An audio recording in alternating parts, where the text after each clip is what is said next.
Bismillahirrahmanirrahim. Assalamualaikum warahmatullahi wabarakatuh. Alhamdulillahilladzi hadana lihada wa ma kunna linahtadiya laula an hadanallah.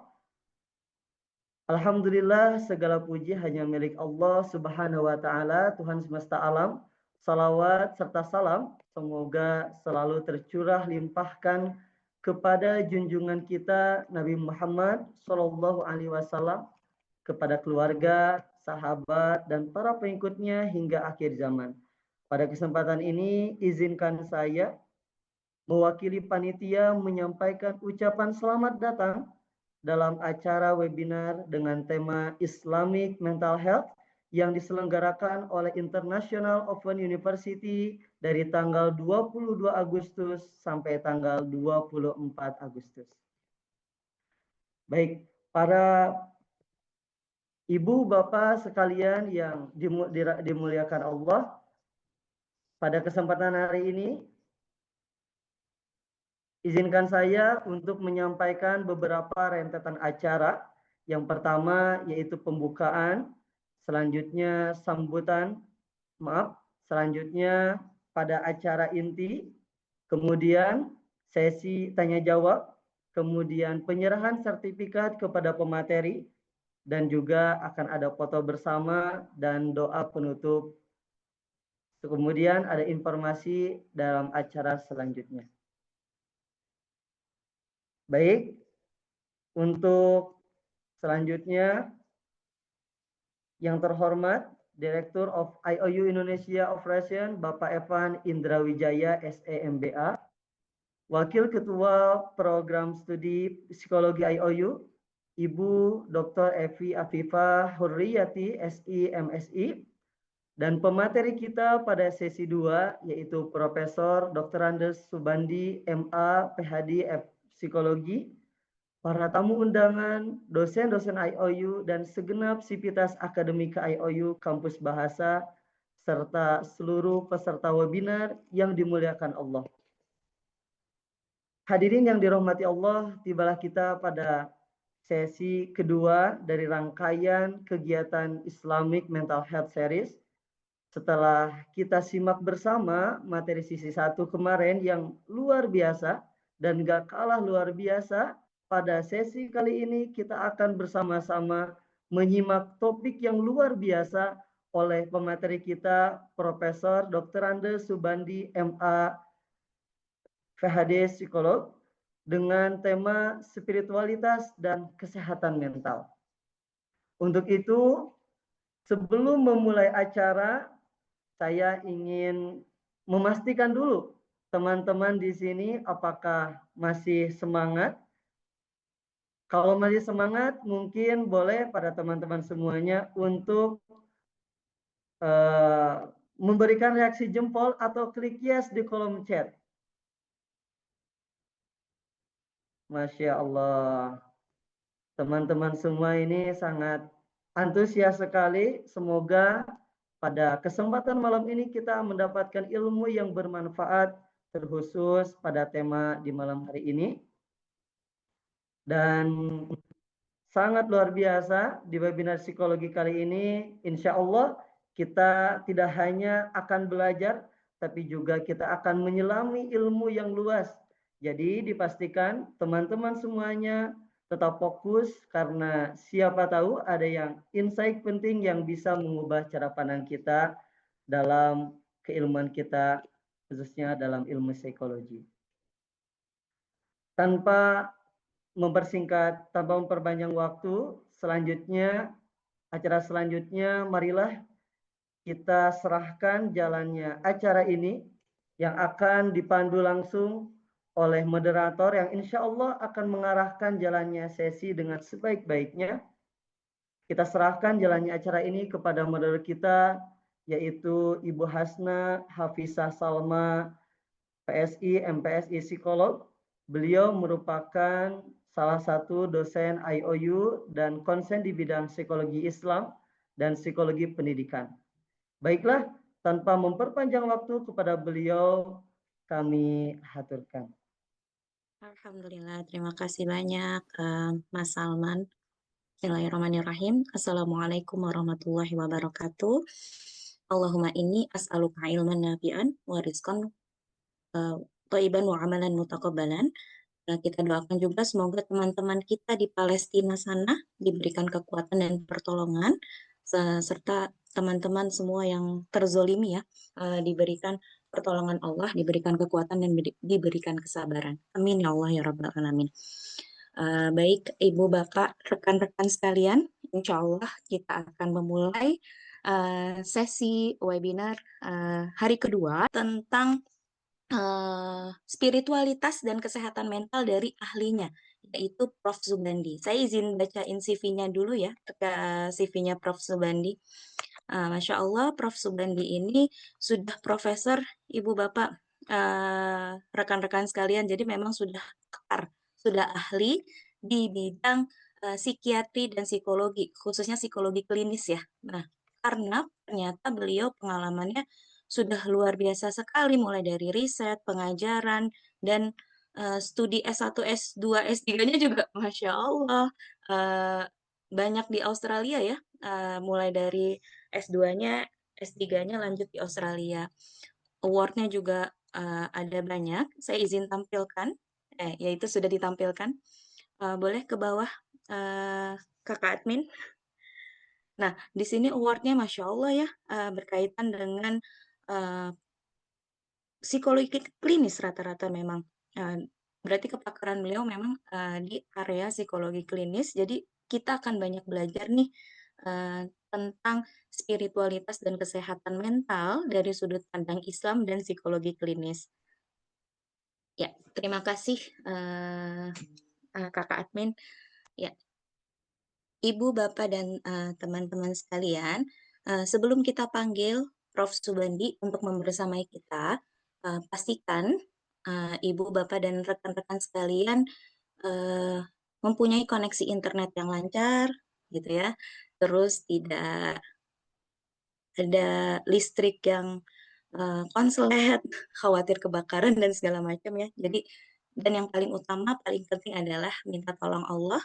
Semoga ilmu yang kita pelajari hari ini menjadi ilmu yang bermanfaat, bukan cuma sekedar kita terima di dalam otak kita, tetapi bisa kita amalkan dalam kehidupan kita sehari-hari. Baik, Prof. Subandi sudah siap, Prof? Insya Allah siap. Oke, baik Prof. Prof. Subandi boleh open cam untuk saya spotlight. Bentar. Ya, Masya Allah. Bismillah ya Prof, kita akan belajar tentang spiritualitas dan kesehatan mental pada sesi kali ini. ya. Dah? Silakan Ya. Prof. Bismillahirrahmanirrahim. Assalamualaikum warahmatullahi wabarakatuh. Waalaikumsalam. Waalaikumsalam. Alhamdulillahilladzi faddalana ala katsirin min ibadil mu'minin. Allahumma sholli ala nabiyil hashimi Muhammadi wa ala alihi wa sallim taslima. Pertama, kita panjatkan puji syukur kehadirat Allah Subhanahu wa taala pada malam hari ini kita diberi kesempatan untuk menimba ilmu bersama-sama tentang kesehatan mental. Terima kasih saya sampaikan kepada pihak IOU yang sudah mengundang saya untuk eh, sharing pengalaman dan pengetahuan tentang kesehatan mental. Ini saya sampai jam berapa ya, Mbak Asna? Iya, insya Allah sampai jam 9 ya Prof. 1 jam ya.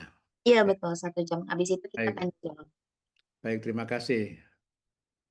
Saya akan share screen.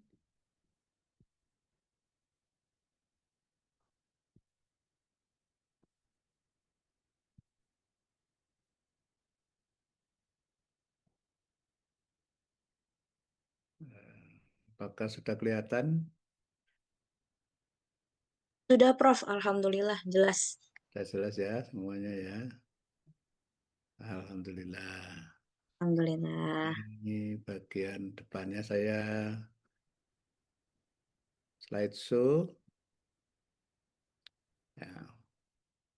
Judul yang disampaikan dari panitia untuk saya adalah spiritualitas dan kesehatan mental.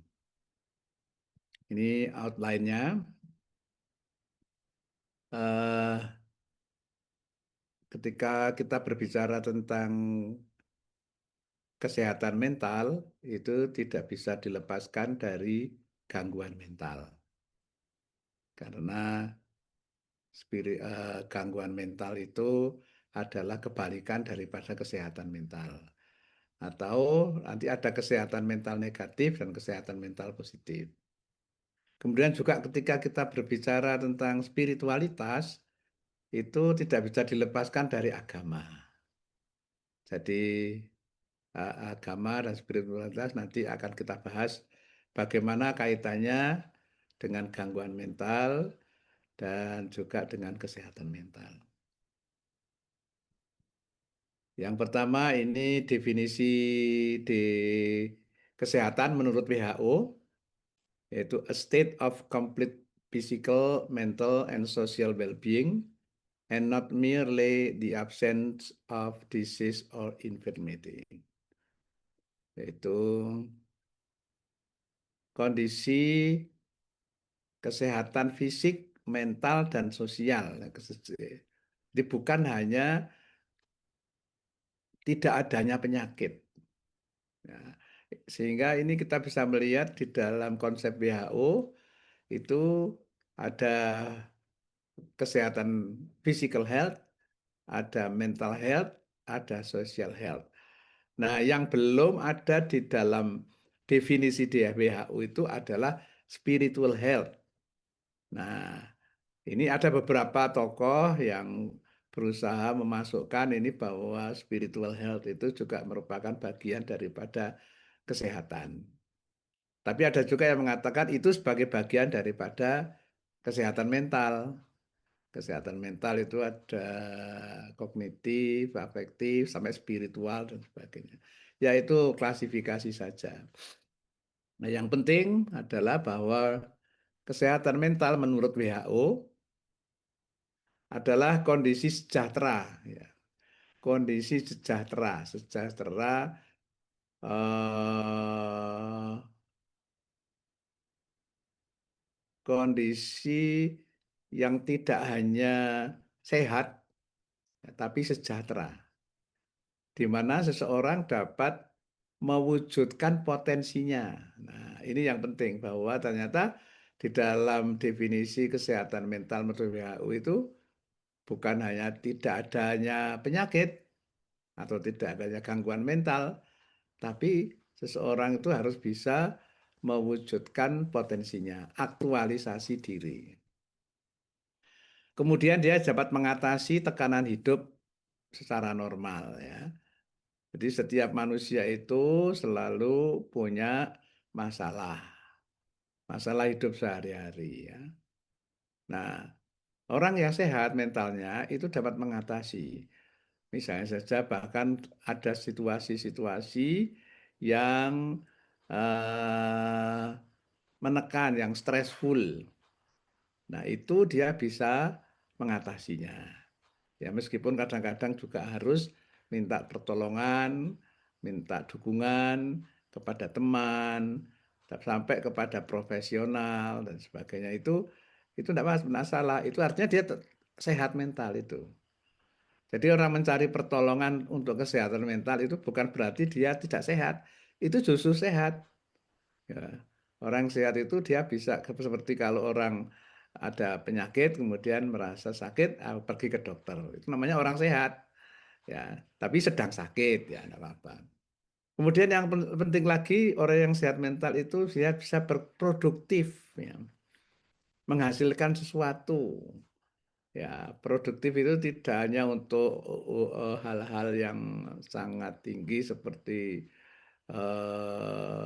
kalau dosen ya itu produktif, menulis penelitian, menulis buku dan sebagainya. Tidak hanya itu, tapi produktif itu misalnya seorang ibu itu rajin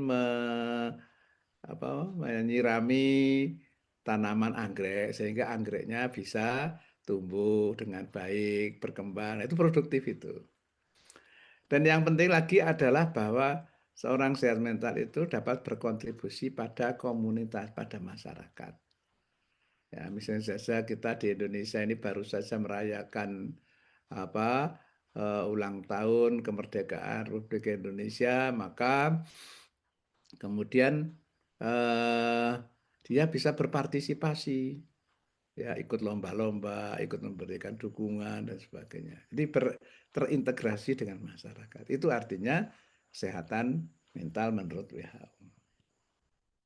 Nah, ada dua perspektif di dalam orang memandang kesehatan mental, yaitu kesehatan mental positif, negatif, ya, dan kesehatan mental positif. Kesehatan mental negatif itu artinya dia terbebas daripada gangguan mental. Sedangkan kesehatan mental positif itu memiliki kondisi mental yang positif. Ya, sering disebut juga sebagai mental well-being, kesejahteraan mental. Nah, kita lihat yang kesehatan mental negatif dulu. Jadi artinya dia tidak memiliki gangguan jiwa berat atau ringan, ya. Nah, ringan sudah lebih daripada masalah sehari-hari. Artinya dia mengalami gangguan yang memerlukan pertolongan para profesional. Nah, yang masuk dalam gangguan jiwa berat itu yang pertama adalah schizophrenia. Kemudian depresi berat. Yang ketiga bipolar. Bipolar itu manik depresif. Nah, kalau schizophrenia itu cirinya adalah memiliki waham. Waham itu atau delusi. Yaitu ini ciri utamanya ya, waham dan halusinasi.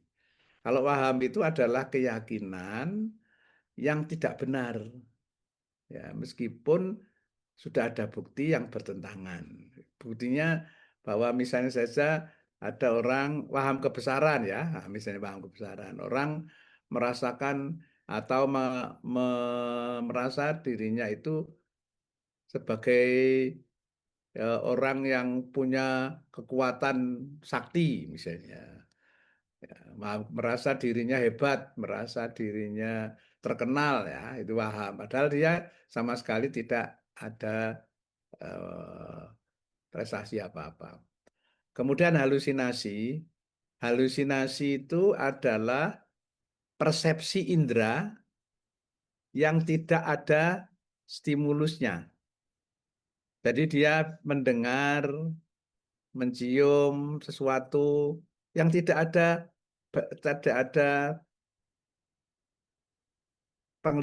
bendanya. Melihat sesuatu tidak, orang lain tidak bisa melihat. Ya. Mendengar sesuatu orang lain tidak bisa mendengar. Jadi ya, itu yang namanya halusinasi. Kemudian kalau depresi itu gejala utamanya itu suasana hati sedih ya. Nah, kalau kita sedih itu eh, umum ya biasa, tapi kalau ini kondisi sedih rentang waktunya selama 2 minggu berturut-turut. Ya, suasana hati sedih terus ya. Nah, misalnya saja kita sedang berduka ya, itu sedih, tapi kita tidak boleh berlarut-larut ya. Nah, itu normal. Tapi kalau dia sedih terus sampai sebulan terus, nah itu bisa kemungkinan depresi. Kehilangan minat dan kegembiraan, berkurangnya energi, mudah lelah dan menurunkan aktivitas. Jadi ini 3 gejala utama orang yang mengalami depresi.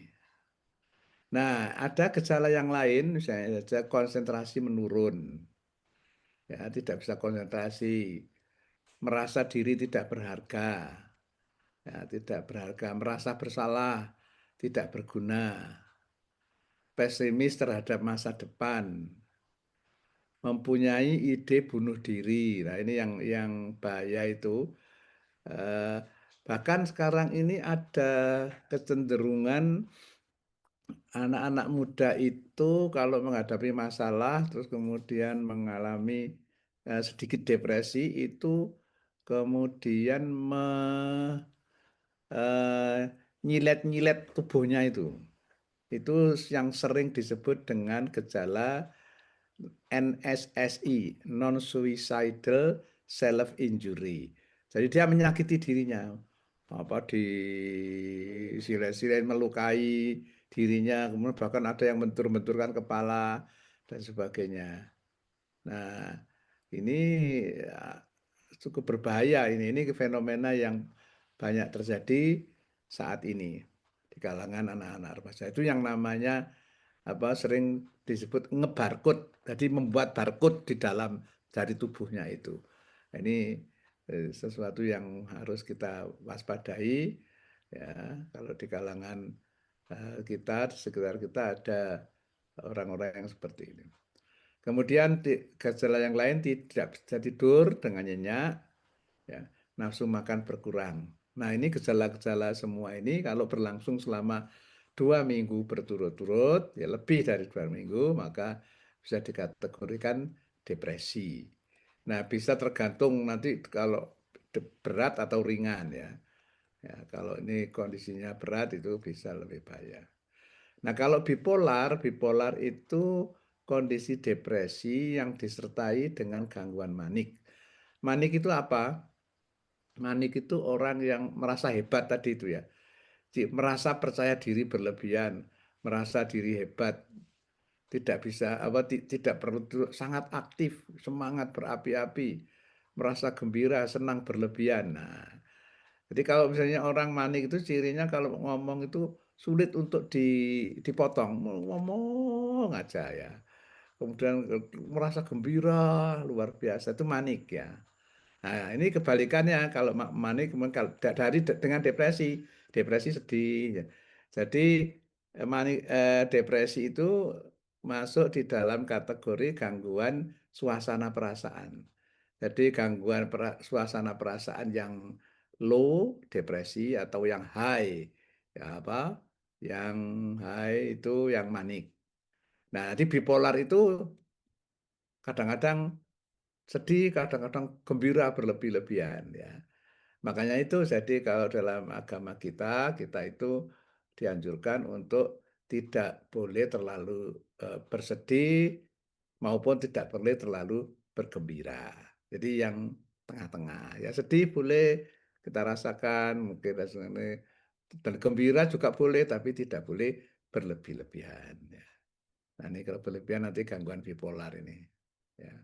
Nah, ini tadi yang saya katakan ciri gangguan manik ini banyak ide-idenya banyak sekali macam-macam, banyak bicara, banyak ngomong, ya, banyak kegiatan dalam satu waktu, ya.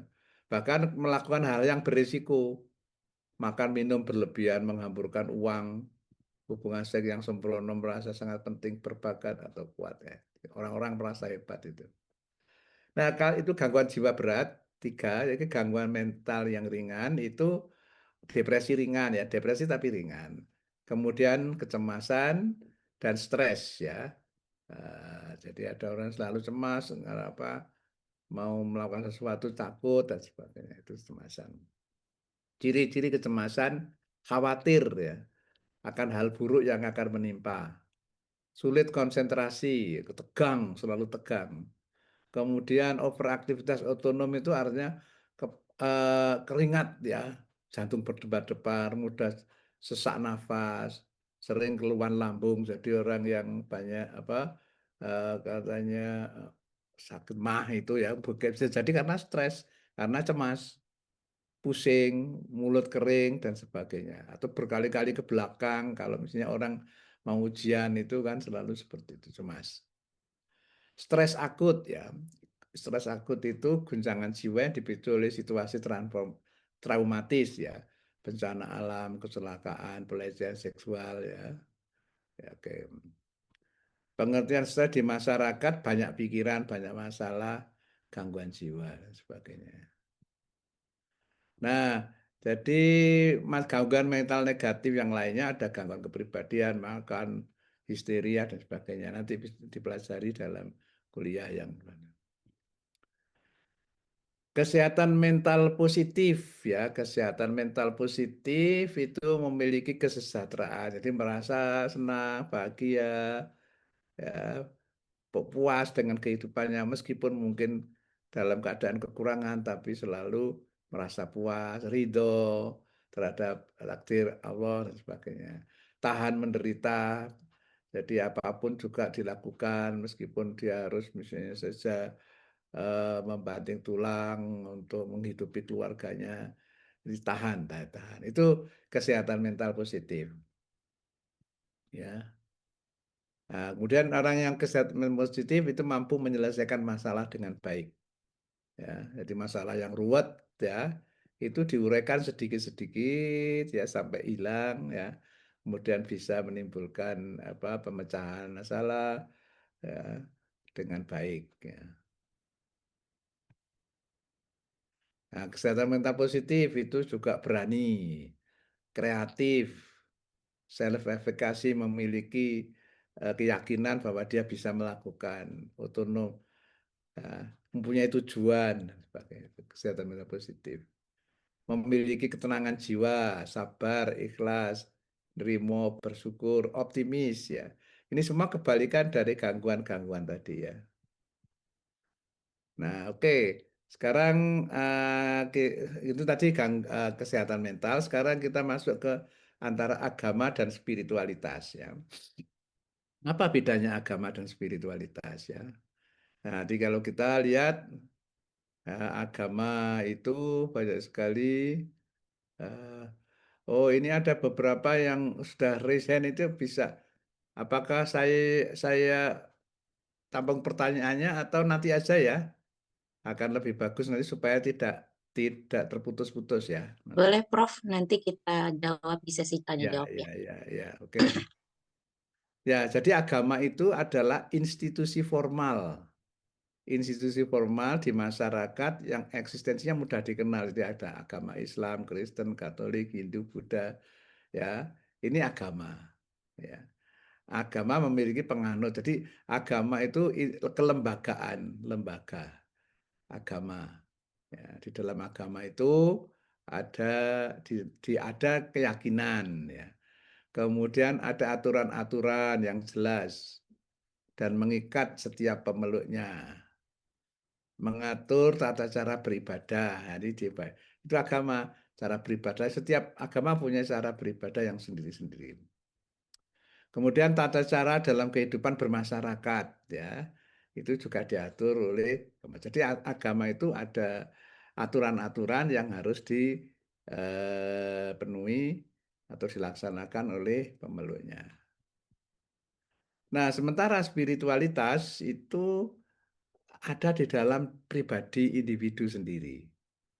Ya, jadi kalau agama itu adalah bagian luar ya, yang kelihatan eksoteris atau lahiriah ya, maka spiritualitas adalah bagian dari dalam diri manusia, batinnya dalam batin, dalam hati, esoteris ya. Dan itu yang hanya tahu adalah dirinya sendiri dan Allah Subhanahu wa taala. Itu spiritualitas. Jadi jika seorang melakukan ritual ibadah, artinya dia menjalankan perintah agama ya, secara lahiriah. Namun ketika muncul perasaan merasa terhubung ya, kita ada koneksi dengan sesuatu yang maha ya. Nah, di situ spiritualitas mulai muncul. Nah, ini bedanya ya, misalnya dalam agama kita ya. Menjalankan agama itu sholat wajib. Nah, tapi kalau untuk spiritualitas itu kita menjalankan sholat-sholat sunat, terutama sholat pada malam hari, sholat tahajud, sholat hajat, dan sebagainya, sholat di malam hari. Kemudian kalau puasa, nah puasa yang agama itu puasa Ramadan wajib ya. Puasa-puasa sunnah itu spiritualitas. Puasa Senin Kamis, puasa Daud, ya, puasa tengah bulan Hijrah, dan sebagainya. Nah, misalnya dalam hal berwudu, orang selalu sebelum sholat wudu itu wajib, jangan agama. Tapi ada orang yang selalu berusaha menjaga wudu setiap saat. Jadi kalau batal dia wudhu lagi. Setiap habis ke belakang, ke kamar mandi, ke toilet, dia selalu wudhu. Ya. Tujuannya supaya menjaga dirinya. Oh, saya dalam keadaan berwudhu, sehingga tidak akan melakukan hal-hal yang dilarang oleh agama itu. Nah, misalnya dalam hal dikir ya, berzikir kalau kita sholat menjalankan agama itu dikir subhanallah, subhanallah, subhanallah ya. Alhamdulillah, alhamdulillah, alhamdulillah, Allahu akbar, Allahu akbar, Allahu akbar. Itu menjalankan agama, itu ritual.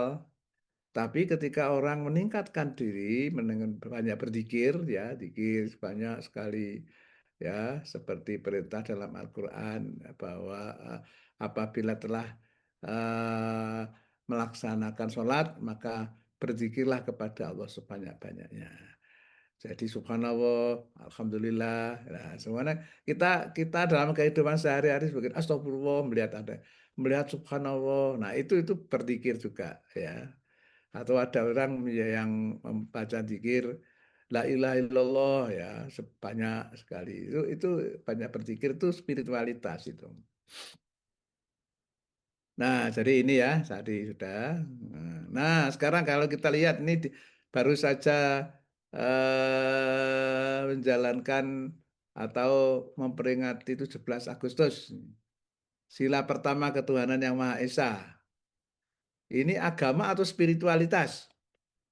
Coba ditulis di sini. Ditulis di chat. Oh, nggak bisa di chat ya? Udah saya buka, Prof. Silahkan Ya, Ibu, Bapak, teman-teman. Oh, agama katanya. agama. Ah, Agama, agama. ada banyak spiritualitas juga agama. Jadi kayaknya Tapi ada yang spiritualitas. ya, oke ya. Spiritualitas. Nah, oke. Jadi kalau di sini sila ketuhanan yang Maha Esa ya, itu itu spiritualitas karena tidak menyebutkan agama tertentu. Karena kalau disebutkan agama itu spesifik. Makanya kan kalau dulu dalam Piagam Jakarta disebutkan ada sila pertama ketuhanan yang Maha Esa dan kewajiban menjalankan syariat Islam bagi pemeluknya. Nah, itu kemudian akhirnya kan di tidak disetujui ya. Maka yang jadi yang bisa diterima oleh seluruh bangsa Indonesia ini adalah spiritualitas sama ya. Agama silahkan. Nah, masing-masing berdasarkan agama masing-masing. Jadi ini perjanjian dalam kehidupan kita bermasyarakat. Itu kalau sudah ditentukan agama tertentu seperti dalam Piagam Jakarta seperti saya katakan tadi, itu banyak orang yang protes. Saya enggak, akhirnya terutama orang-orang di Indonesia bagian timur itu kan tidak mau ya, karena mereka pada umumnya orang Kristiani dan sebagainya. Nah, maka orang Islam berlapang dada, oh ya oke kalau begitu sudah ini artinya ya kita sebenarnya fokus yang penting spiritualitasnya. Ya agama monggo silakan di dalam konteks spiritualitas. Oke ya. Eh, Nah ini tokoh-tokoh agama ya, ini kita tahu ada ini Syekh Ahmad Dahlan, ada Kiai Hasyim Asy'ari, ini ada tokoh-tokoh yang lain, ada pastor, ada ini. Tapi ada tokoh-tokoh spiritual yang mungkin ini kita tidak tahu. Ini tokoh spiritual di India, ini Syekh Nazim, ini tokoh spiritual tasawuf sufi di dalam agama Islam ya. Nah, jadi tarekat itu merupakan suatu eh, dimensi spiritual di dalam agama Islam. Jadi di dalam tarekat orang itu berusaha untuk mendekatkan diri kepada Allah dengan banyak melakukan amalan-amalan sunnah. Jadi sholat malam, puasa, banyak berzikir dan sebagainya itu dibimbing oleh seorang mursyid, seorang syekh. Ya itu maka ini tokoh spiritual apa dari Buddha Tibet ya, Dalai Lama. Tapi ada juga tokoh-tokoh spiritual agama ini pun juga sebenarnya tokoh-tokoh spiritual ya. Sebenarnya sama ya. Ada spiritual, tapi ada yang spesifik ya, sangat menekankan ini. Tapi yang jelas tokoh-tokoh semua. Jadi antara agama dan spiritual itu tidak bisa dipisahkan, ya, dipisahkan. Ya. Kedua-duanya tokoh-tokoh agama itu juga spiritual ya. Tapi tokoh spiritual juga biasanya berdasarkan agama tertentu. Tapi oke. Baik, mungkin sambil ini ada ya beberapa sudah raise hand ya ini ya. Saya buka apa untuk dua penanya saja, Mbak. Baik, Prof. Berarti kita bagi beberapa termin ya, Prof ya? Sampai di sini dulu ya, Oh boleh. ya, boleh. Oke, dua ya. Dua pertanyaan. Satu raise hand mungkin. Yang sudah raise hand semua itu boleh. Ya. Satu lagi dari kolom chat ya, Prof. Boleh, Ya. Bapak Ahmad Syarif Masud, silahkan.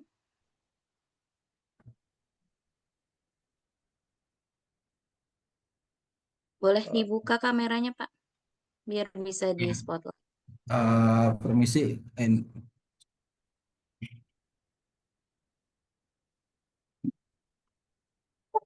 Wah, agak sulit ya nanti ini waktunya kalau untuk berbicara langsung kelihatannya nanti banyak.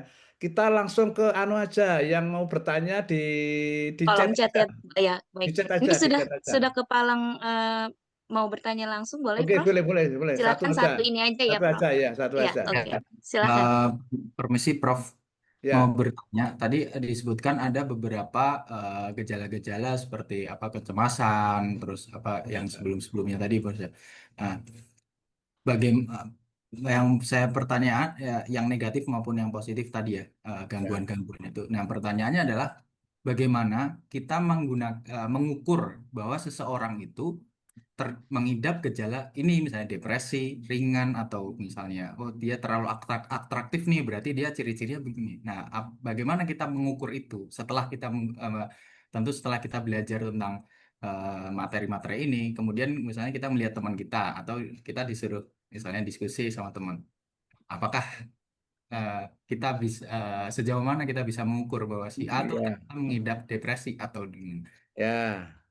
Ya, jadi misalnya orang depresi ini biasanya kalau depresi berat itu ciri-cirinya itu ini semua ada ya. Ini cirinya ada ditambah dengan ciri-ciri ini paling kalau ini ciri-cirinya semua ada, nah berarti juga depresi berat itu. Ya, kalau semua ciri-ciri ada. Tapi kalau misalnya saja hanya dua, ini gejala utamanya dua, gejala ini hanya dua juga, baru ringan itu ya. Nah itu juga yang ada alat ukur. Jadi ada alat ukur, banyak sekali dalam psikologi itu alat ukur untuk mengukur tingkat depresi seseorang. Jadi dia menjawab pertanyaan-pertanyaan seperti itu nanti bisa dilihat di skor nanti bisa. Ada alatnya sendiri untuk mengukur ini. Boleh silakan ada dua lagi pertanyaan dari chat aja, Mbak. Baik, Prof. Terima kasih Bapak Mas Syarif Masud. Jadi nanti kalau misalkan mau bahas alat ukur lebih lanjut bisa masuk psikologi ya, Prof ya. Nanti akan dibahas lebih lanjut terkait alat ukurnya. Oke, saya izin memilih. Ya, silakan. Ya, Prof izin bertanya, apakah waham dan delusi satu hal yang sama atau memiliki perbedaan yang lumayan signifikan? Terima kasih. Ya, beda sekali. Ya. Oh, paham dan apa? Waham dan delusi. Oh, waham itu istilah bahasa Indonesia. Ya, bahasa Inggrisnya delusion. Sama persis sama. Ya, yaitu keyakinan yang tidak benar, yang tidak sesuai dengan realitas. Ya, misalnya saja dia merasa rumahnya ini seperti kuburan ya. Nah, ada pasien saya itu ketika pulang loh, rumah saya itu jadi seperti kuburan, saya takut sekali. Nah, padahal nggak ada apa-apa, rumahnya seperti biasa. Nah, keyakinan seperti itu namanya delusi atau waham. Kemudian dia merasa ada orang-orang selalu dia merasa dirinya itu mau dibunuh, dia mau dimasukkan ke dalam neraka, oh sampai begitu ya. Nah, itu paham rasa bersalah. Paham. Itu persis sama, paham dan delusi itu sama. Ya, Paham satu dan lagi. delusi sama ya, Prof. Ya. Oke, ada pertanyaan Prof terakhir di sesi ini. Bagaimana membedakan krisis spiritualitas dan penyakit mental? Apa saja cara mengintegrasikan spiritualitas dalam pemulihan, serta bagaimana praktik seperti rasa syukur dan meditasi dapat berkontribusi pada kesehatan jiwa dan raga?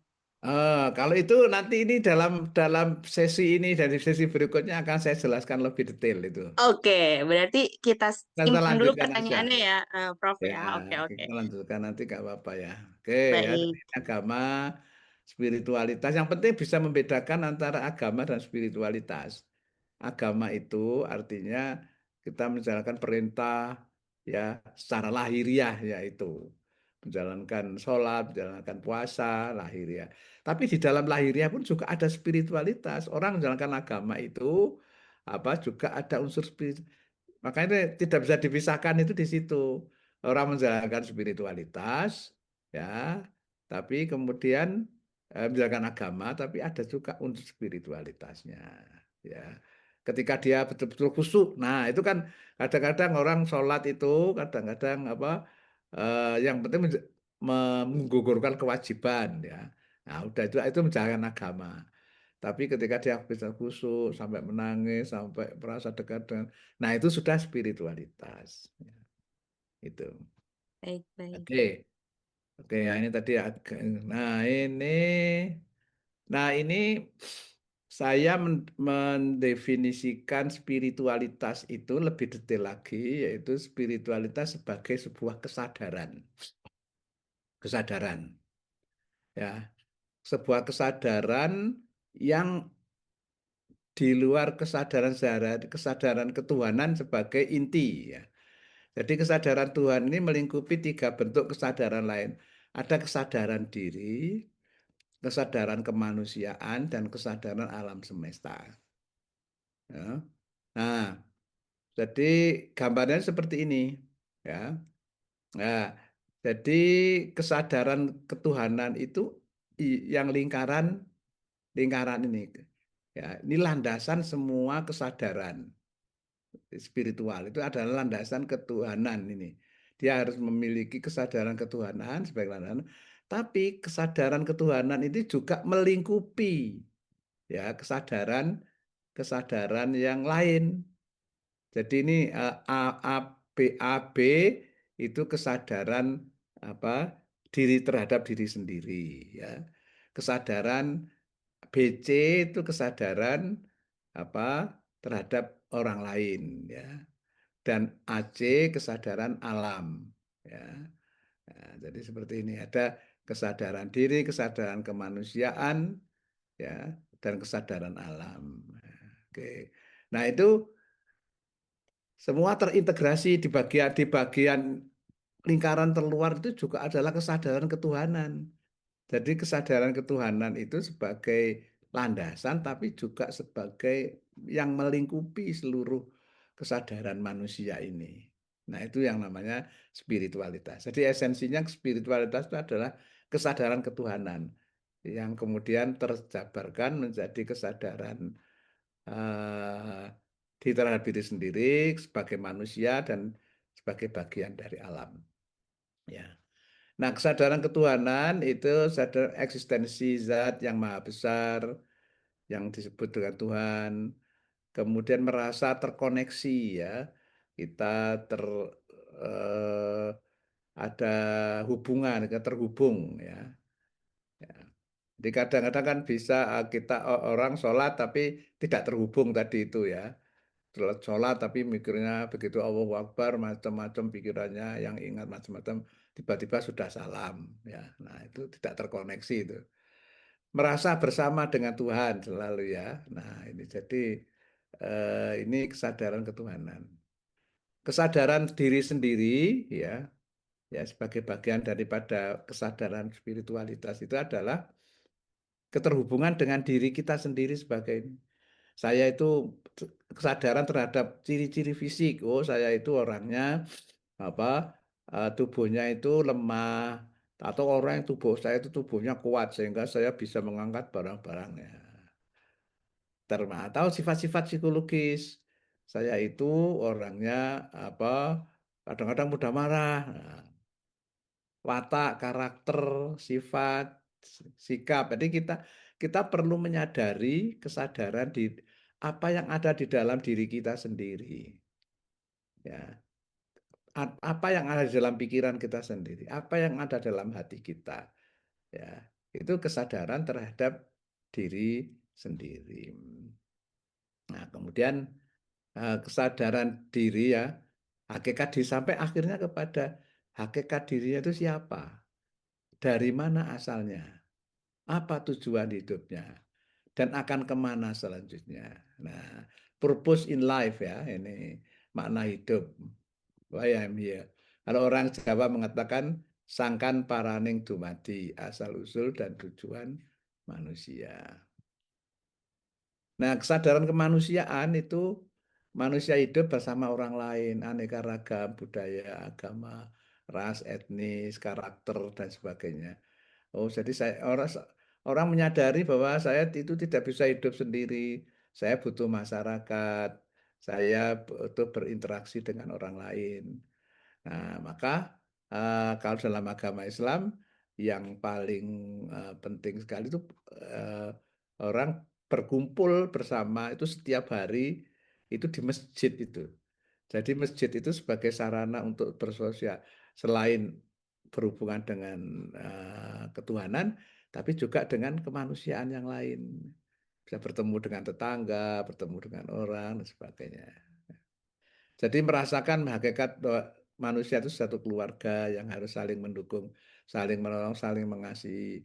Jadi meskipun berbeda agama, ya kita itu sama sebagai keluarga manusia, ya manusia perlu saling menolong, tolong menolong. Makanya kalau ada kita mau menolong orang lain tidak perlu harus ditanyakan dulu, misalnya ada kecelakaan ya, kita mau nolong, tapi ditanya dulu agamanya apa gitu ya. Ya, itu bukan kemanusiaan, tapi itu hanya baru kelompok agama ya, yang dijadikan sebagai landasan, bukan spiritualitas. Kalau spiritualitas menolong siapa saja, ya. Ada tetangga agamanya lain, tapi kemudian mengalami kesulitan, nah kita tolong. Kita ingat ada cerita Nabi Muhammad ketika beliau menyuapi seorang buta yang beragama Yahudi. Ya, jadi ada orang beragama Yahudi yang peminta-minta itu setiap hari itu disuapi oleh Nabi Muhammad. Nah, ketika suatu hari ada yang menyuapi itu ketika Nabi Muhammad sudah berpulang, kemudian kalau tidak salah Umar atau Abu Bakar itu ingin meneruskan apa yang disampaikan atau dilakukan oleh Rasulullah, yaitu menyuapi orang Yahudi itu. Nah, kemudian ketika ketika Abu Bakar menyuapi orang Yahudi itu, orang Yahudi itu tahu ini bukan orang yang biasa menyuapi saya. Ya. Nah, dia bisa merasakan. Ya. Nah, kemudian bertanya, siapa kamu? Ya. Nah, siapa yang biasanya menyuapi saya itu? Ya. Eh, Padahal pada waktu Nabi Muhammad SAW itu menyuapi Yahudi itu sambil orang Yahudi itu sambil mengumpat-ngumpat, menjelek-jelekkan, wah Muhammad itu bohong, Muhammad itu gila, Muhammad ini gini. Tapi Nabi Muhammad tetap menyuapi dengan sabar.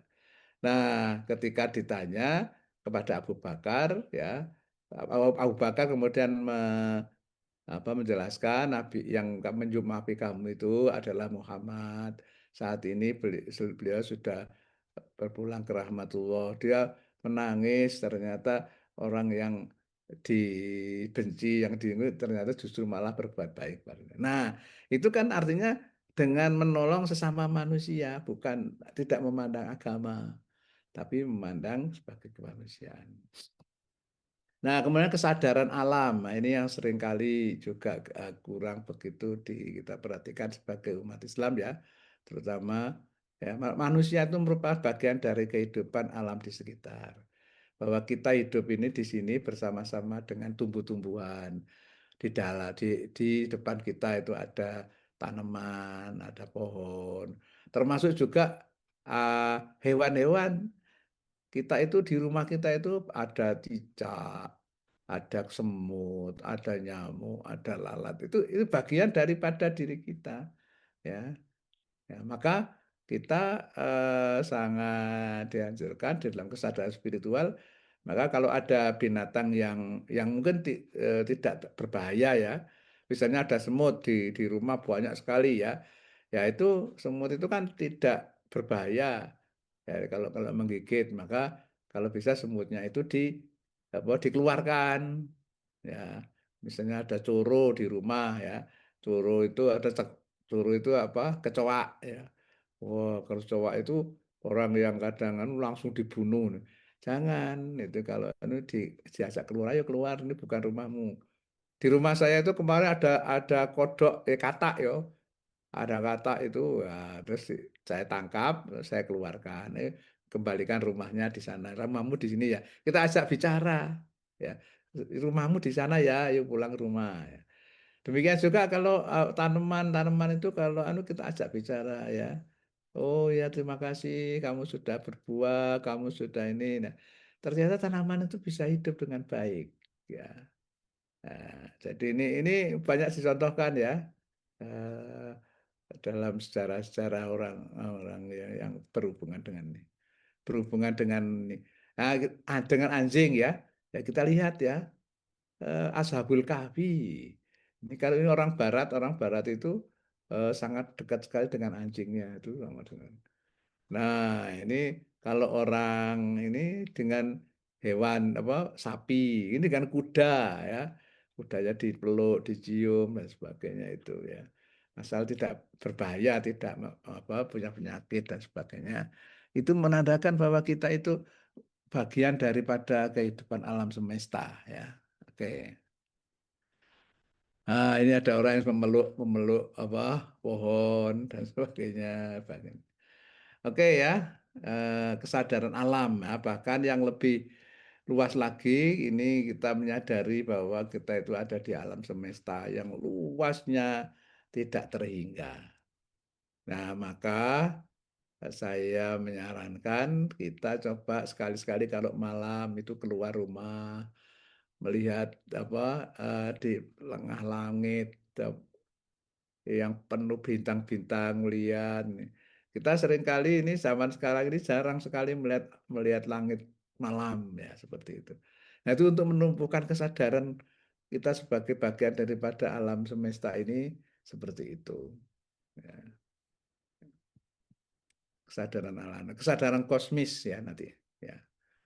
Perasaan kagum, kesadaran terhubung ya bahwa kita ini sebagai bagian daripada alam ya. Alam ini ya alhamdulillahirabbil alamin, segala puji bagi Allah, Tuhan semesta alam. Allah itu Tuhannya seluruh alam semesta yang luar biasa sekali. Ya. Sebagai bagian ya semuanya terhubung ya di sini ya sebagai satu kesatuan. Jadi spiritualitas itu menjadi ruh dari setiap agama. Jadi agama itu dasarnya itu adalah spiritualitas. Spiritualitas itu ruhnya, kalau agama itu badannya yang kita laksanakan. Dan spiritualitas itu merupakan energi positif yang pancarannya dapat dirasakan di berbagai area kehidupan. Nah, seperti tadi ada pertanyaan terkait dengan mindfulness, meditasi dan sebagainya. Jadi meditasi itu adalah cara teknik dalam asalnya itu dari agama Hindu, dari Buddha, yang orang memfokuskan diri, meningkatkan spiritualitas sebenarnya. Tapi kemudian oleh psikologi Barat itu diambil untuk sebagai bagian dari terapi, ya terapi meditasi. Nah kalau kita orang Islam, saya lebih menyarankan kita udah puasa, sunnah, sholat tahajud. Jadi kalau orang menghadapi masalah, itu jadikanlah dalam Al-Quran disebutkan jadikanlah sabar dan sholat itu sebagai penolongmu. Ya. Nah, jadi bukan sholat wajib itu dalam rangka agama kita laksanakan, tapi untuk menolong kita ketika menghadapi masalah harus ditambah dengan spiritualitas, dengan sholat-sholat sunnah, malam hari, tahajud, kemudian puasa ya. Ya.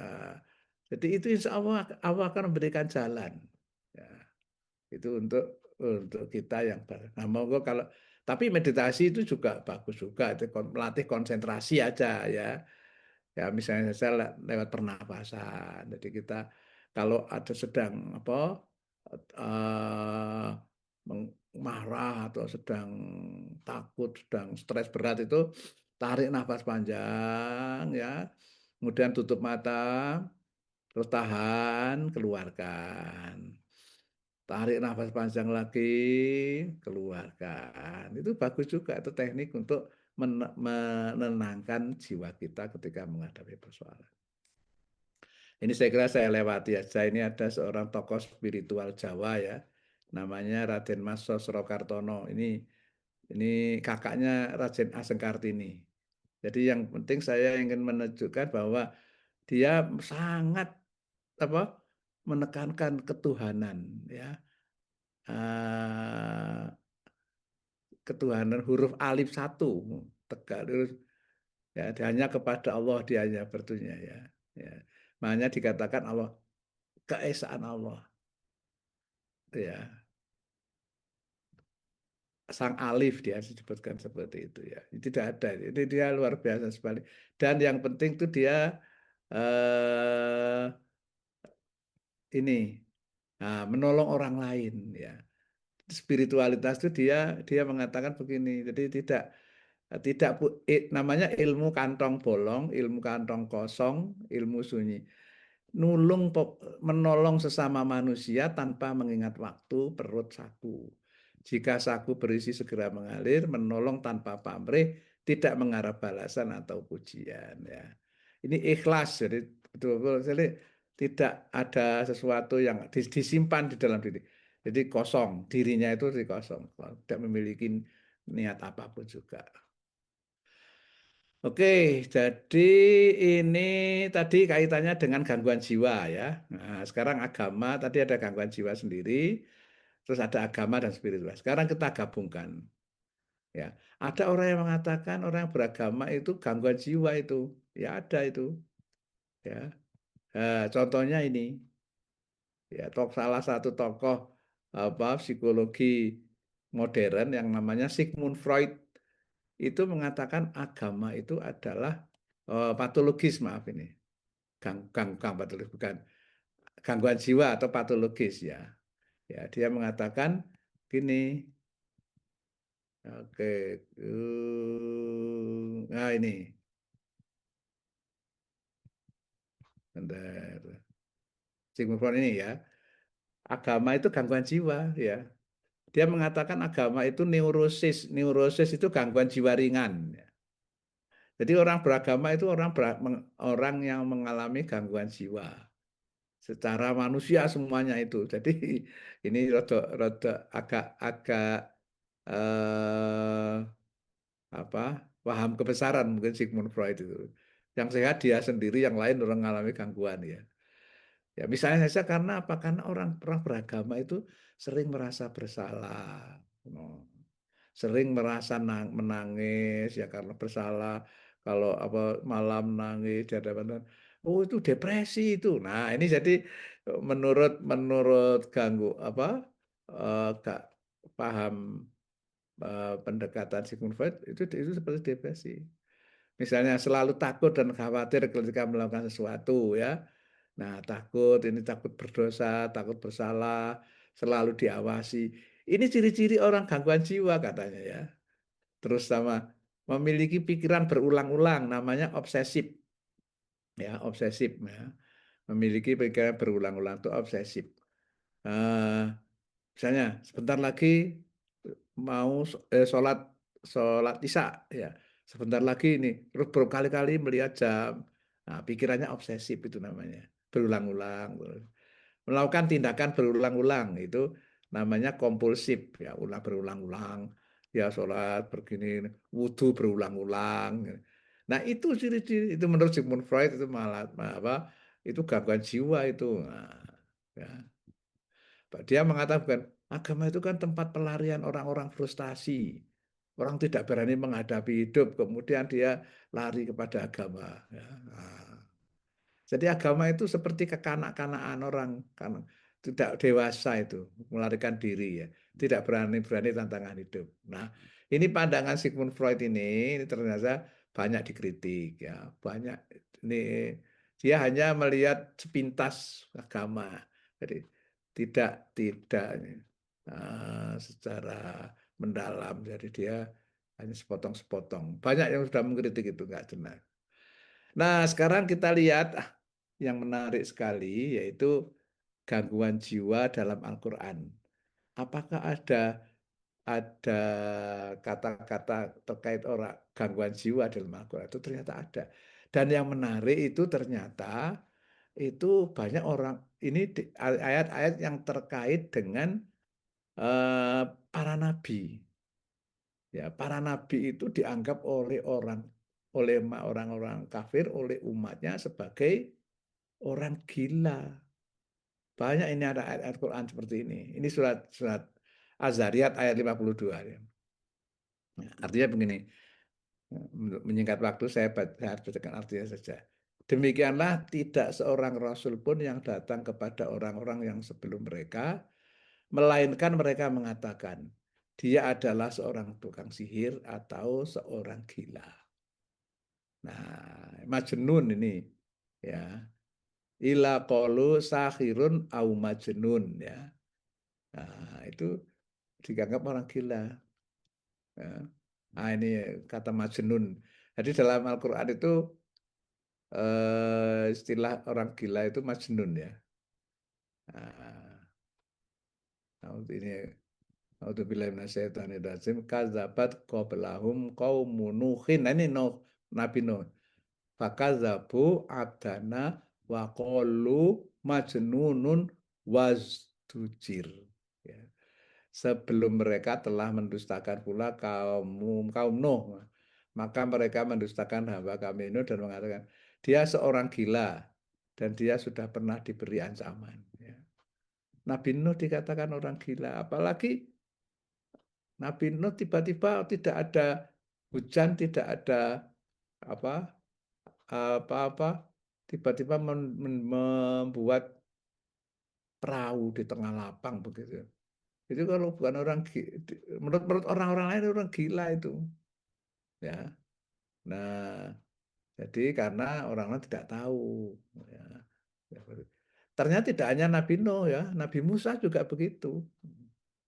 Fir'aun berkata, sesungguhnya Rasulmu yang diutus kepada kamu sekalian benar-benar orang gila. Loh. Ya. Nah, ini dianggap orang gila. Nabi Musa. Yang mengatakan gila siapa? Ya Fir'aun. Ya. Tapi pengikutnya Nabi Musa mengatakan beliau adalah Rasulullah. Ya. Nabi Musa juga Harun ya. Ya. Qala sakhirun au masnun. Maka beliau bersama tentaranya dan berkata dia adalah seorang tukang sihir atau seorang gila. Ya. Ya, oke. Nah, Nabi Muhammad juga demikian ya ternyata. Ya. Orang-orang kafir itu banyak mengatakan ia tidak lain hanyalah seorang laki-laki yang berpenyakit gila. maka tunggulah terhadap sampai waktu tertentu. Ya. Nah, kemudian ini ada, kemudian mereka berpaling daripadanya dan berkata ada seorang yang menerima ajaran dari orang lain dan juga orang gila. Majnun ya, Majnun berkali-kali kita lihat. Nah, ini Nabi Muhammad ya. Dan sesungguhnya orang kafir itu benar-benar hampir menggelincirkan kamu dengan pandangan mereka tatkala mereka mendengar Al-Quran dan mereka berkata, sesungguhnya ia benar-benar orang gila. Ya, jadi Nabi Muhammad dianggap sebagai orang gila oleh ini. Ya, nah, ini ayat ini banyak sekali. Ya, ini semua. Nah, bahkan ini tadi ya Nabi Muhammad itu orang gila, tapi ini kalau orang modern yang misalnya Sigmund Freud tadi ya, itu mendengar cerita Nabi Muhammad itu juga wah ini orang gila ya. Ya misalnya dalam cerita apa bahwa Nabi Muhammad melihat bertemu malaikat Jibril. Oh itu halusinasi itu. Karena tidak ada orang lain tidak bisa melihat, dia bisa melihat sendiri, mendengar suara-suara ketika menerima wahyu itu halusinasi itu halu ya menurut mereka. Bahkan ketika Nabi Muhammad mengalami Isra Mi'raj ya itu mengalami depresi itu Nabi Muhammad itu ya karena itu kan meninggal istrinya kemudian pamannya juga meninggal dia tahun kesedihan ya. Nah orang sedih depresi itu mungkin bisa bisa halusinasi itu. Nah jadi itu pandangan orang-orang yang tidak percaya dengan agama, ya. Dulu dan sekarang pun juga seperti itu. Orang-orang kafir dulu kan tidak ada yang percaya Nabi Muhammad itu. Ya. Yang percaya siapa? Yang pertama kali percaya itu adalah Abu Bakar. Ya, Abu Bakar. Ya. Apa yang dikatakan Muhammad itu adalah benar. Ya. Baru yang lain-lain kemudian meyakini bahwa Nabi benar. Kesamaan ya, ada kesamaan antara nah ini yang berbahaya itu di sini. Antara persamaan antara spiritualitas dan gangguan jiwa, tadi psikosis tadi, gangguan jiwa itu. Tapi esensinya itu 100% beda. Jadi orang gangguan jiwa itu mirip gejalanya ya dengan orang contohnya begini, orang gangguan jiwa itu, orang gangguan jiwa berat itu awalnya itu sering menyendiri, ya menyendiri, tidak mau bergaul dengan keluarga, di dalam kamar saja, mengurung diri, melamun dan sebagainya. Nah, tokoh-tokoh spiritual termasuk para nabi itu ada masanya beliau itu menyendiri juga. Nabi Muhammad ya bertahanus di Gua Hiro, Nabi Musa ya di Bukit Tursina sampai 40 hari menyendiri. Sama-sama menyendiri, tapi beda. Yang ini menyendiri karena berkhayal ya halusinasi, yang ini menyendiri untuk spiritual. Jadi beda ya. Nah, tapi mirip ada orang seperti ini tadi ya. Nah, Freud itu Sigmund Freud atau orang yang tidak percaya itu mengatakan ini orang gila ini ya. Jadi karena mirip gitu. Mirip gejalanya. Ya. Nah, ini sebenarnya mirip itu bukan berarti sama. Mirip. Mirip saja, tapi bukan sama. Ya, jadi kalau ada orang mengatakan apa eh, dia itu adalah orang yang menerima wahyu dan sebagainya, itu orang gila, orang gangguan jiwa juga ada yang mengatakan seperti itu ya. Nah, mirip tidak perlu sama. Contohnya ini, ya, ini bunga anggrek asli atau plastik sulit untuk ditentukan kalau tidak dipegang. Ya. Bunga plastik sekarang banyak sekali yang sangat mirip sekali dengan ini. Ya. Nah, oleh karena itu apa kita harus hati-hati ya, ya orang yang mengatakan ya, nah yang dilihat efeknya ya kalau pengalaman agama spiritual dapat dilihat dari bukti jangka panjang kan. Nabi Nuh menyelamatkan manusia dari banjir. Nah, itu efeknya kelihatan. Nabi Musa menyelamatkan bangsa Israel dari perbudakan mesin. Nabi Muhammad mengubah sistem masyarakat.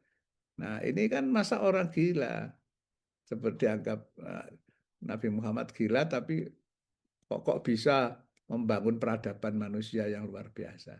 Jadi ini pandangan-pandangan yang sangat keliru ya terhadap masalah agama ya. Nah, ini Nabi Nuh ya, Nabi Musa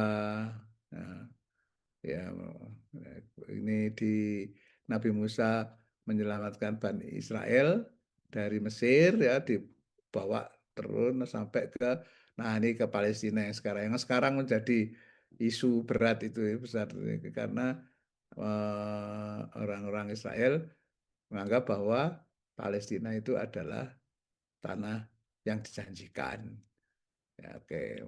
Nah, Nabi Muhammad ya, itu ada golden age, Islamic golden age. Kalau orang kemudian mengatakan Nabi Muhammad gila, gangguan jiwa, masa orang gangguan jiwa itu ini bisa membuat peradaban luar biasa? Ya, tidak mungkin. Maka kalau orang gangguan jiwa itu yang benar gangguan jiwa, itu ada yang merasa menjadi nabi juga ada. Bahkan ada juga yang mengatakan sebagai Tuhan malahan ya, orang gangguan jiwa itu ya. Nah, ini luar biasa ya. Nah, ini peradaban Islam dibangun. Ini dari peradaban Islam dari spiritualitas Islam dan agama Islam ya. Tokoh-tokoh Al-Kindi, M. Zakaria, Ibnu Rus, Ibnu Sina, ya, termasuk Al-Khawarizmi ya, yang sekarang kita gunakan algoritma itu bukan orang-orang gangguan jiwa. Nah, yang terakhir kesehatan mental dan kesehatan mental positif, bahagia, pasrah, sabar tadi itu ya. Nah, ini yang terakhir global flourishing ya. Ini berita yang sangat menarik dari dunia ilmiah. Jadi Harvard University itu melakukan penelitian tentang human flourishing. Flourishing itu adalah kebahagiaan yang lebih ya, tumbuh dan berkembang, bukan hanya sekedar sejahtera saja, tapi tumbuh dan berkembang. Ya. Nah, ini Global Flourishing Study profil. Ini yang menarik ya, setelah meneliti 22 negara, itu peneliti Harvard itu mengatakan bahwa Indonesia, Asia itu menempati posisi pertama negara yang paling flourishing index. Ya. Bukan hanya indeks kebahagiaan, tapi indeks tumbuh dan berkembang, sejahtera dan sebagainya. Nah, ini nomor 1 mengalahkan Amerika. Israel saja kalah ini ya, Israel. Amerika itu malah di bawah itu ya, 22 negara. Nah, kenapa kok seperti ini? Nah, ternyata rahasianya kita lihat itu di situ ada komponennya ya, well-being, komponen dari flourishing dan kesejahteraan ini ada macam-macam, physical, emotional, kognitif. Di dalamnya ada spiritual well-being. Ya, spiritual, kesejahteraan spiritual ini. Orang Indonesia itu ini yang sangat tinggi itu di sini. Ya, menurut hasil penelitian 22 negara itu. Ya, memiliki flourishing yang sangat tinggi sekali.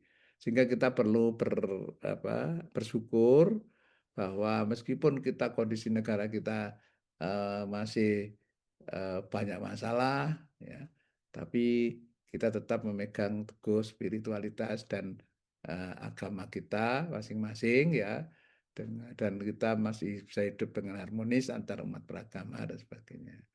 hope, faith, belief dan sebagainya.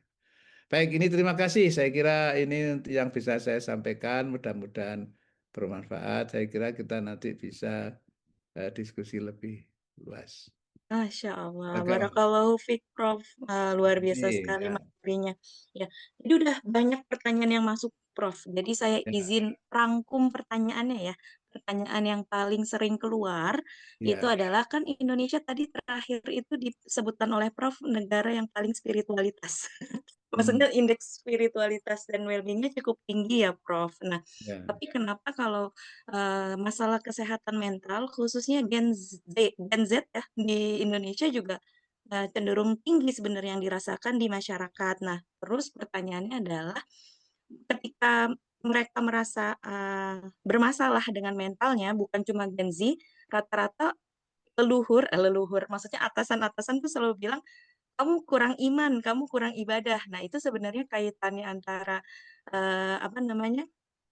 Kurang hmm, iman dan kurang ibadah dan kesehatan mental itu seperti apa? Terus gimana cara meningkatkan sense of spiritualitasnya ya, sama supaya si derajat kesehatan mentalnya itu makin meningkat gitu, Prof. ya, ya. Terima kasih ya. Itu pertanyaannya.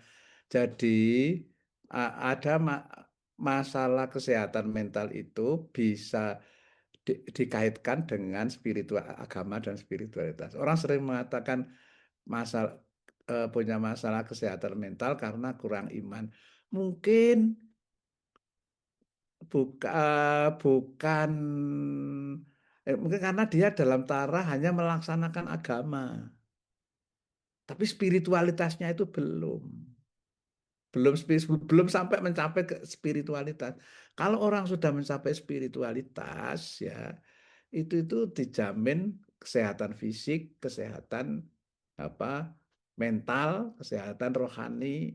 Itu kalau sudah sampai spiritualitas maka memang apa kalau kita hanya menjalankan agama, ritual-ritual saja itu ya kita kadang-kadang banyak menghadapi masalah ya. Nah, terutama gengsi ya seperti ini. Nah, itu perlu untuk ditingkatkan spiritualitasnya. Kalau dalam agama Islam jelas mudah sekali, mudah tanda petik, tapi sulit untuk melaksanakan. Yaitu apa? Eh, sabar dan sholat artinya puasa, sabar ini dengan puasa. Puasa yuk.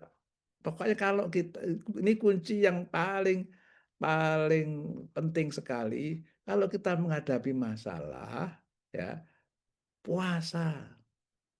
Puasa Senin Kemis, puasa ini kalau perlu misalnya puasa Daud ya, puasa Daud sehari insya Allah akan ada pertolongan ya. Jadi kalau kita hanya mengandalkan apa ritual-ritual ibadah apa sehari-hari itu hanya itu karena melaksanakan kewajiban agama saja. Tidak cukup untuk bisa meningkatkan spiritualitas. Itu tetap harus kita laksanakan, tapi harus ditambah dengan ibadah-ibadah sunat. Nah, tetapi juga kita perlu juga untuk memahami tentang konsep-konsep terapi dalam psikologi. Ya, contohnya terapi kognitif. Ya, terapi kognitif dalam psikologi itu berusaha mengubah pikiran kita pikiran kita yang selalu negatif-negatif kita rubah yang positif-positif seperti itu.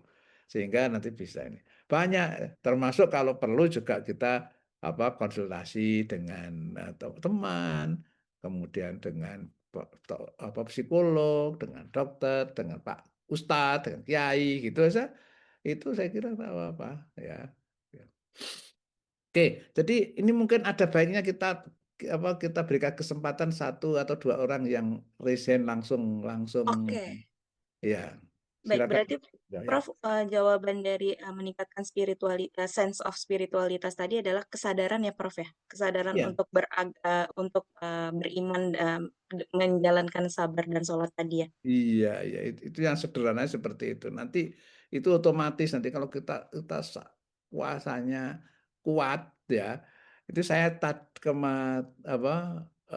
tadi mendapatkan postingan itu seorang apa dari menteri ya, Menteri Mm-mm. Luar Negeri Retno Marsudi. Oh, Ya. iya. Kalau kita lihat kan beliau itu tidak pakai jilbab, ya. Iya. Tadi, tapi ternyata ketika dia wawancara itu beliau mengatakan, saya itu tidak bisa seperti ini kalau saya tidak disiplin. Saya disiplin saya itu setiap jam 2 malam saya bangun sholat tahajud, ya. Itu. Jadi jangan hanya kita lihat dari penampilan luar saja. Ternyata Bu Retno Marsudi itu beliau itu bisa menjadi Menteri Luar Negeri, bisa kemana-mana macam-macam itu. Kuncinya jam 2 malam bangun, sholat tahajud, kemudian apa? Puasa Senin Kemis. Tidak pernah ketinggalan. Ya itu jadi kuat beliau itu. Kalau nggak kuat menghadapi masalah-masalah kehidupan sehari-hari, apalagi sebagai menteri. Ya, orang-orang besar itu ya, orang-orang besar seperti apa ya ulama-ulama itu selalu akan mengajarkan selalu itu ya puasa dan sholat malam jangan ditinggal. Kalau dalam hadis itu disebutkan sholat malam itu paling tidak 2 rakaat ya paling jangan ditinggalkan. Nah, kalau bisa jam 2 mulai jam 2 dan sebagainya seperti itu. Masya Allah. Oke, Barakallahu oke, fiik, silakan. Prof. Saya izin panggil Ibu Zahra Ya, Wirani. silakan. Silahkan untuk membuka kameranya, masuk ke panelis. Sudah saya kirim ke panelis. Dan juga Bapak Fian. Ibu atau Bapak Fian ya ini? Silahkan. Ya, silahkan Ibu. Baik, Assalamualaikum Prof. Subandi dan Bapak Ibu semua. Masya Allah suatu keberkahan bagi saya untuk bisa bertanya langsung dengan Prof. Subandi. Sebelumnya Prof, terima kasih atas ilmu-ilmunya yang sudah diberikan. Sebelum Prof menjelaskan tadi tentang flourishing di akhir sesi, saya sebelumnya sudah memiliki ketertarikan dengan penelitian tentang spiritualitas dan kaitannya dengan flourishing, Prof. Dan saya sudah tadi juga bertanya di Q&A, apakah masih relevan untuk meneliti tentang flourishing di Indonesia, karena kebetulan saya sedang mempersiapkan proposal tesis saya, Prof, dengan pendekatan saat ini psikologi positif, Prof. Jadi rencana akan ada penelitian saya yang emang berkaitan tentang spiritualitas dan flourishing. Kemudian juga masih mencari-cari variabel lain yang mungkin sekiranya Prof. Subandi bisa merekomendasikan. Terus juga minta doanya Prof, semoga nanti kelak bisa menjadi promotor saya mungkin di disertasi. Insya Allah nanti bisa gini. Ya, saya di UNY, Prof. Itu tentu saja kan masih terbuka lebar sekali kan, baru yang sekarang kita bisa mempertanyakan yang diteliti itu siapa oleh Harvard itu subjeknya, ya. Kalau di tempat saya itu bagaimana ya? Nah, itu bisa mungkin kita lebih lanjut mendalami misalnya flourishing pada misalnya kalau terkait dengan pendidikan, apakah benar guru-guru kita itu di Indonesia itu sudah flourish juga? Ya, nah, ketika guru-guru itu wah banyak disoroti, tugasnya banyak, administrasi banyak, tugas ini masih banyak. Apakah mereka juga flourish ya? Banyak masih dikaji. Nah, kemudian flourishing pada anak-anak bisa pada Gen Z. Nah, itu tadi perlu dikaji juga apakah memang kenapa kok masih ada orang yang ngebarcode tadi itu ya. Ngebarcode itu ya. Nah, kok kemudian bagaimana? Apakah mereka tidak punya spiritualitas pada anak-anak Gen Z itu seperti apa? Ya, flourishing seperti banyak sangat relevan. Jadi masih terbuka lebar kita meneliti tentang flourishing pada keluarga ya misalnya flourishing pada orang yang disabilitas ya. Atau flourishing pada para nelayan, para petani. Itu kan kita perlu memahami Kemudian kalau bisa tidak hanya pakai penelitian kuantitatif, variabel, tapi penelitian kualitatif juga sangat penting. Ya, sangat penting. Misalnya saja ada tukang becak ya. Tukang becak itu apakah dia itu floris atau tidak? Dia tidak punya, sekarang becak sudah nggak ada ya. Atau tukang bangunan ya, kuli-kuli bangunan tuh. Kita kaji mereka itu, lihat. Oh ternyata mereka itu meskipun mereka banyak kerja keras seperti itu, mereka tidak lupa sholat ya, tidak lupa untuk puasa kadang-kadang ya. Kalau nggak bisa puasa, ternyata dia sholat dan pasrah, terima. Nah, saya kira itu masih sangat luas sekali ya. Nah, Mbak Sarah, silakan. Mungkin satu pertanyaan terakhir saya rangkum aja ya, Prof ya. Ya, Eh, silakan. Jadi pertanyaan yang paling banyak muncul ini, gimana sih bedain nilai-nilai spiritualitas yang tadi sudah Prof Subandi sampaikan dengan terminologi toxic positivity? Karena kan sekarang mungkin eh, kayak apa-apa disuruh sabar, apa-apa disuruh gini, gimana itu cara bedain itu termasuk nilai-nilai spiritualitas yang emang perlu kita munculkan dan perlu kita tingkatkan, mana yang termasuk si toxic positivity itu. Ya, sama kedua-duanya Mm-mm. itu adalah nilai-nilai ya. Sekarang begini contohnya ya, kesabaran ya. Mm. Kesabaran itu ternyata bukan hanya terus pasrah menerima apa adanya, bukan. Sabar itu ada yang aktif, ada yang pasif ya. Yang pasif itu ya kita memang harus menerima apa yang tidak bisa kita rubah. Ya, tidak bisa kita rubah, setelah kita usaha macam-macam nggak bisa dirubah, itu sudah kita harus menerima. Apalagi yang bisa, ya harus kita terima kan, itu menerima takdir dari Allah. Nah, ada sabar yang aktif. Sabar aktif itu artinya harus selalu berusaha untuk mencapai tujuan. Misalnya seorang mahasiswa S1 itu kalau untuk mau menjadi sarjana dia harus sabar kuliah. Setiap kali datang mengerjakan tugas dosen berat, ada tugasnya banyak sekali menumpuk-numpuk ya, berarti dilakukan dengan sabar. Sabar itu artinya terus-menerus konsisten ya, menghadapi tantangan, dia terus berusaha untuk mencapai tujuannya ya. Nah, ini tadi saya ini masih 1 menit lagi ya. Saya kaitkan dengan kajian tasawuf ya. Kalau di dalam kisah Nabi Musa dan Nabi Khidir itu Nabi Nabi Musa, bayangkan itu mungkin itu dulu Nabi Musa ketika masih belum atau saya tidak tahu ya sejarahnya bagaimana, tapi dalam Al-Quran disebutkan Nabi Musa itu ingin berguru kepada Nabi Khidir, tapi Nabi Khidir itu sudah mengatakan kamu tidak akan sabar bertemu dengan dengan terutama dengan saya. Nah, cirinya eh, kuncinya kalau kamu mau bertemu dengan saya, berguru dengan saya, kamu jangan bertanya. Nah, maka Nabi Khidir kemudian melobangi perahu. Nabi Musa bertanya kenapa? Kemudian Nabi Musa membunuh anak kecil, kenapa? Nah, jadi karena di sini Nabi Musa itu menggunakan akal, rasio. Nah, rasio. Sedangkan Nabi Khidir melambangkan hakikat. Hakikat. Nah, jadi maka kalau kita belajar ilmu yang rasional itu jangan diam aja, harus banyak bertanya. Itu caranya, ya.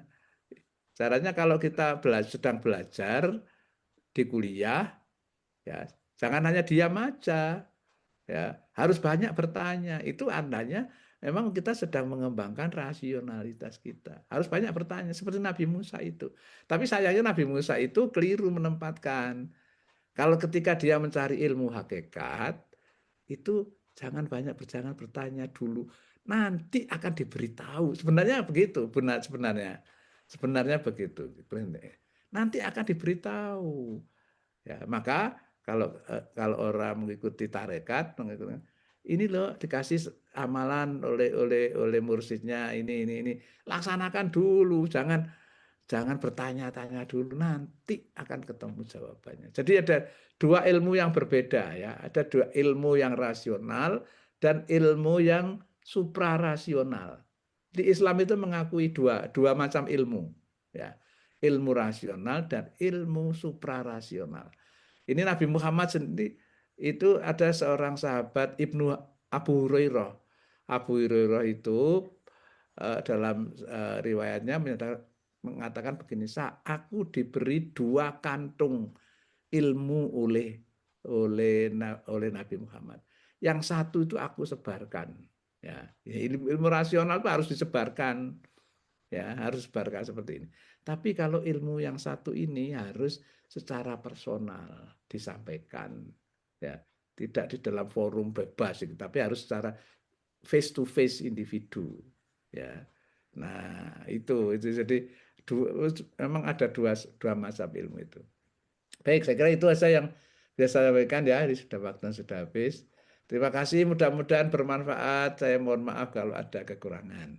Terima kasih. Assalamualaikum warahmatullahi wabarakatuh. Waalaikumsalam warahmatullahi wabarakatuh. Prof. Subandi, barakallahu fiik, sangat bermanfaat ilmunya. Tapi mungkin sebelum ditutup boleh closing statement, Prof. Kan tadi Prof sudah menutup dengan salam. Sebelum itu boleh closing statement dulu. Closing statementnya, jadi kesehatan mental itu sangat penting sekali. Jadi kita perlu meningkatkan kesehatan mental melalui baik melalui teknik-teknik psikologis ya maupun dengan spiritualitas. Jadi spiritualitas itu sebagai landasan untuk meningkatkan spiritualitas kesehatan mental kita yang hakiki ya, yang hakiki. Jadi itu sehingga kemudian closing statement yang kedua, jangan hanya beragama saja, tapi juga kita perlu meningkatkan spiritualitas kita. Ya, saya kira itu. Terima kasih. Ya. Masya Allah. Barakallahu fiik Prof. Subandi, jazakumullah khair. Oke. Izin merangkum sedikit ya Prof dari apa yang sudah Prof. Subandi sampaikan. Jadi sebenarnya spiritualitas dan kesehatan mental itu berkaitan dengan kesadaran ya. Jadi bukan cuma sekedar kita beraktivitas mengaku agama Islam, sholat dan segala macam, tapi berkesadaran dalam interaksi terhadap Tuhan, dengan sesama, dengan alam, sehingga terjadi keseimbangan antara kesehatan mental kita dengan spiritualitas kita. Oke, mungkin kita foto bersama dulu, Prof, dengan para panelis. Para panelis boleh membuka kameranya supaya diabadikan oleh admin.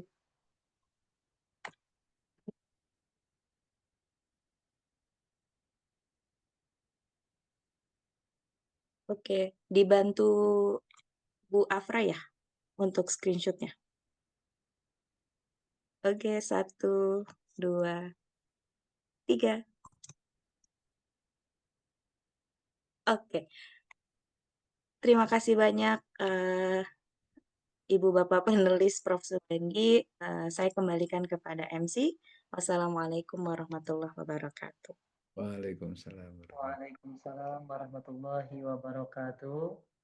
Masya Allah wa jazakumullah wa tabarakallah atas paparan materi yang sangat berharga, dan juga kami ucapkan terima kasih kepada moderator yang telah memandu kami hampir 2 jam ke belakang, dan juga narasumber Prof. Subandi atas penyampaian materi yang sangat bermanfaat. Bagi kami ini bukan hanya sekedar materi, tapi juga merupakan refleksi diri dan refleksi jiwa untuk kita semua.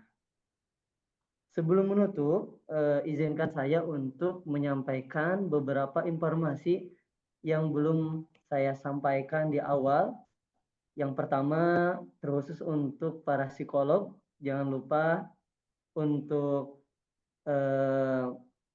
untuk yang ingin mengklaim SKP untuk hadir selama 3 sesi, kemudian membuat challenge resume, dan juga jangan lupa untuk upload poster ke Instagram IOU Indonesia dan screenshot poster, kemudian untuk mengirimkan ke WhatsApp group yang sudah disediakan. Tidak lupa kami informasikan juga untuk kehadiran para audien semuanya. Yang pertama, jangan lupa untuk meng-capture layar Zoom sebagai tanda bukti kehadiran, dan juga formulir absensi akan di-share di kolom chat Zoom.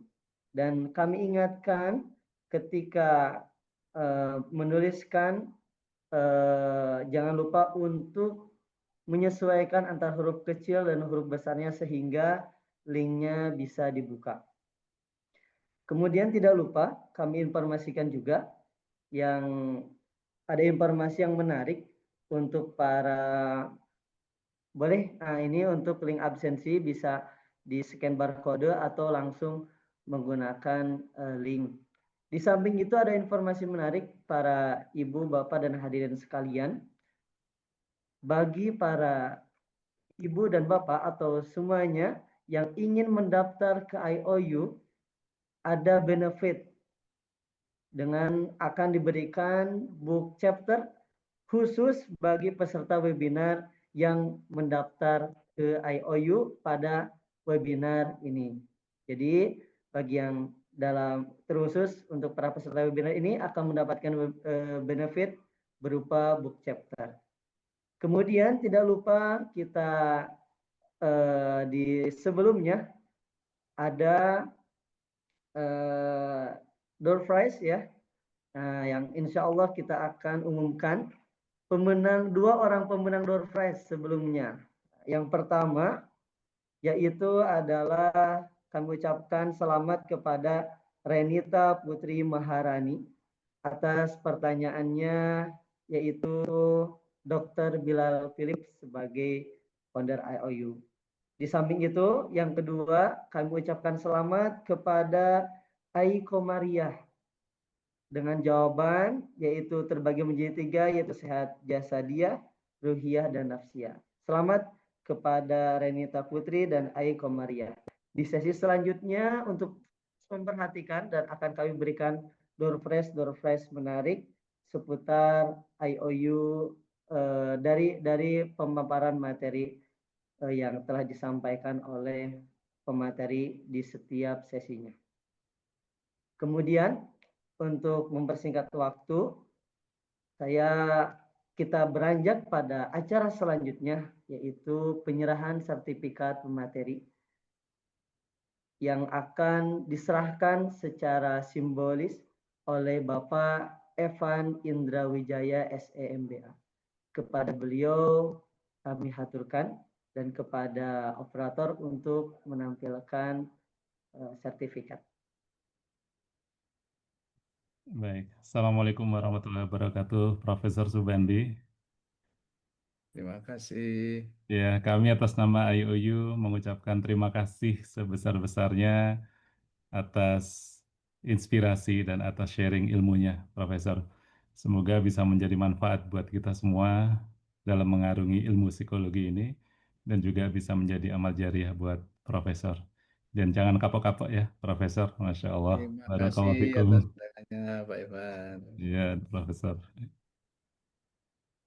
Yang kedua mungkin buat Bu Hasna.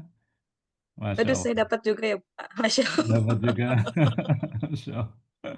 Untuk moderator. Terima kasih banyak Bu Hasna atas moderasinya hari ini. Masya Allah. Luar biasa sekali. Gitu. Insya Allah mudah-mudahan bisa manfaat buat semuanya dan bisa menjadi amal jariah juga buat Bu Hasna. Barakallahu fiik. Amin. Wa fiqhi barakallahu Pak Evan dan Bapak Ibu semuanya.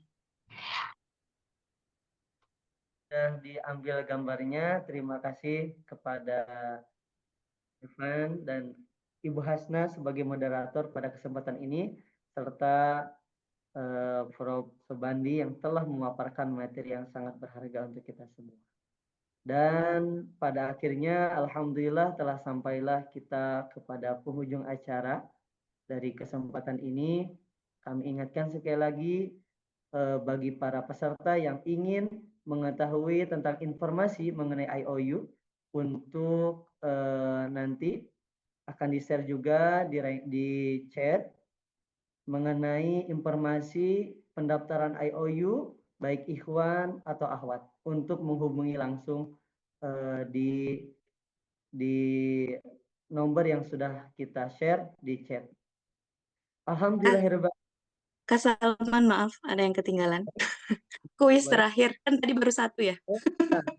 Baru satu lagi, silahkan Pak, cepat-cepat di kolom chat ya Kak Salman, tolong bantu dilihat oleh para admin. Sebutkan nama lengkap Bu Siska, Pak Evan beserta gelar dan juga Prof. Subandi ya. Ada 3 nih, Bu Siska, Pak Evan sama Prof. Subandi, nama lengkap dan gelarnya. Yang paling cepat dan paling tepat dia yang menang. Nanti diumumkan di sesi berikutnya ya, di hari Minggu tanggal 24 Agustus 2025. Jadi sebenarnya ini beruntung buat yang masih stay sampai akhir ya. Barangkali ada kesempatan dapat door prize. Silahkan. Baik, jazakallah Ibu Hasna. Sekali lagi kami informasikan untuk door prize kali ini, silahkan para peserta untuk menuliskan nama lengkap dari Profesor Subandi, dari pemateri, kemudian Bapak Evan dan Ibu Hasna. Saya nggak perlu, 3 aja. Saya ulang ya, Pak Evan, Prof. Subandi, sama Bu Siska. 3 itu nama lengkap dan gelarnya.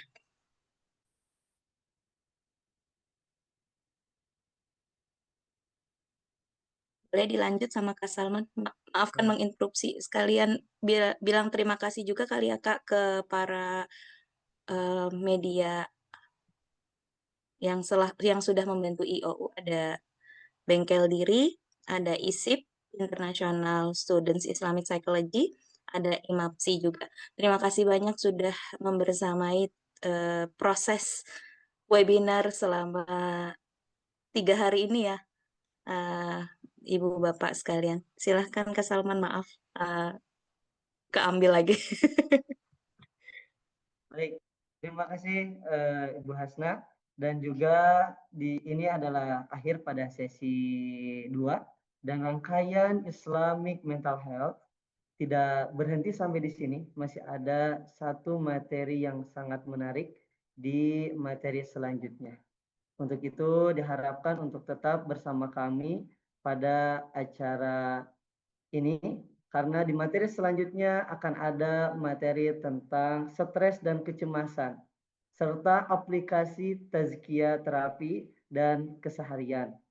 Ini merupakan materi yang sangat sekali menarik bagi kita semua. Semoga kita semua mendapatkan manfaat dari setiap sesi dari awal sampai akhir. Untuk itu diharapkan untuk selalu bersama kami di sesi 1, 2, dan 3, sehingga ilmu kita akan terus bertambah, mendapatkan ilmu yang berkah. Mungkin itu saja. Terima kasih kepada narasumber, dan terima kasih juga kepada moderator, para tamu undangan, serta seluruh peserta yang telah berpartisipasi. Mari kita tutup acara ini dengan bersama membaca kafaratul majlis. Subhanakallahumma bihamdika astagfiruka wa atubu ilaik. Syukran lakum. Wassalamualaikum warahmatullahi wabarakatuh.